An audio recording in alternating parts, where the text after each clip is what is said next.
Hey everyone, this is Josh from before. I'm here with a sneak peek at the upcoming DC Multiverse Infinite Frontier Joker sent over by our friends at McFarlane Toys. This dude is up for pre-order now on McFarlaneToysStore.com, Entertainment Earth, Big Bad, Amazon, all the regular spots. Expected to ship in March, and it appears as if the dreaded price hike is upon us. It looks like this wave is going for $22.99 at most retailers. If that's a permanent price increase, well, they held out as long as they could.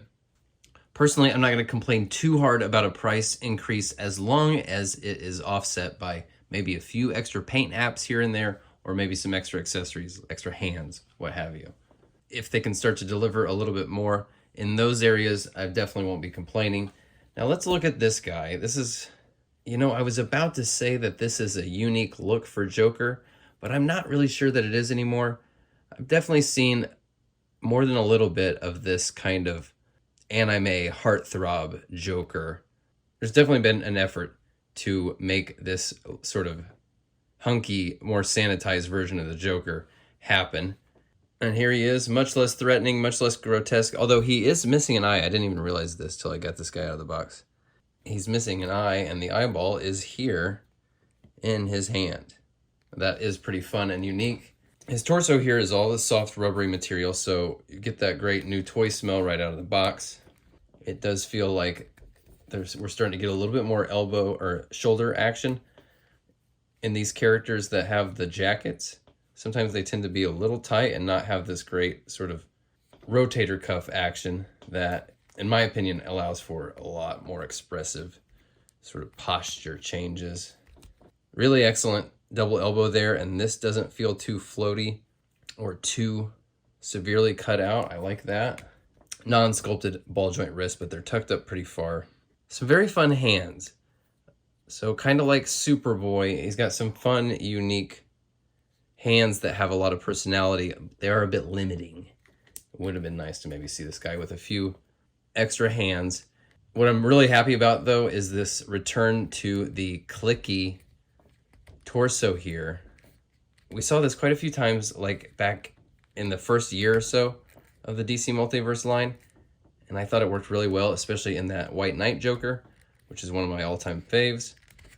So I'm happy to see that coming back. I'd like to see him do it more often. I think it'd be great for female figures. Like this approach would be great for Zatanna. This is pretty interesting, the way they're getting the folds and wrinkles here on the pants to meet. They span the gap from the rubbery pelvis down to the legs. Good movement here. Not any rotation at the hip, though.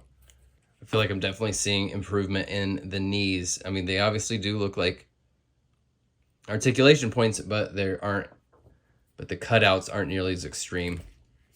Really great looking feet, a little bit of a wash here. The pins are the wrong color.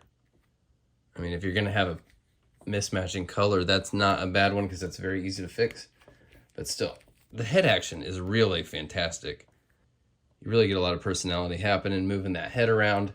This body could be interesting as some custom civilian fodder, although this, jacket with tails would need some modification for this guy to just be a regular background extra. It comes with this knife that looks really, really good. It's got paint on it.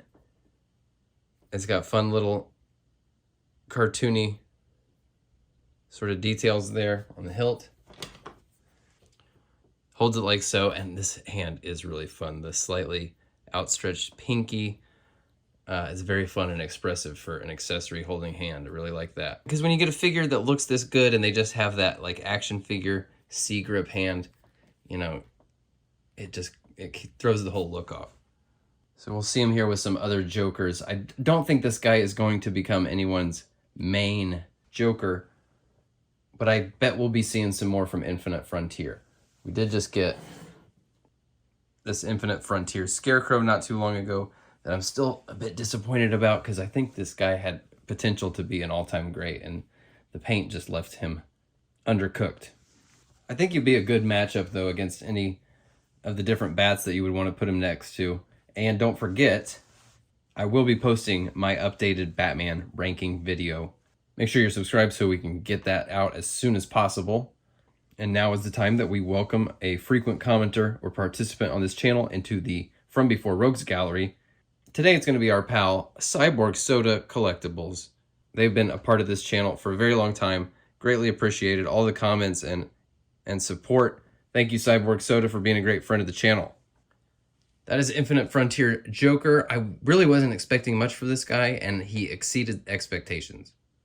It really does have some fun attitude. The eyeball thing is such a unique gag that will be a fun standout feature. And I'm just really excited to see the return of the clicky soft torso. I think that tends to work really, really well and look great. Let me know what you think about this guy, or if Infinite Frontier is worth reading. I might check that out, depending on what you all have to say. More reviews coming soon as we continue through this new McFarlane wave. Thanks again to McFarlane Toys for providing this promo sample for review, and I will see you all very soon. Thanks for watching.